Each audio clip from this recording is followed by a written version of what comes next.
যাই হোক দাদা আমাকে বধিবর বাবে হেন হও মই তোর ঋষি মুনি গণে হেন ওম স্বাহা মরণ যজ্ঞ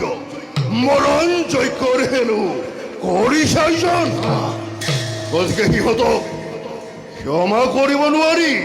সিহঁতক হত্যা কৰিব লাগিব আৰু ইমানৰ পাছতো যদি সিহঁত শান্ত নহয় তেতিয়া আছে মানে যত সিহঁতৰ পূজনীয় দেৱতা ব্ৰহ্মা বিষ্ণু কৈলাসৰে মহেশ্বৰ তিনিওকে ধৰি আনি সিহঁতৰ মুণ্ডমৈ কৰিম ছেদন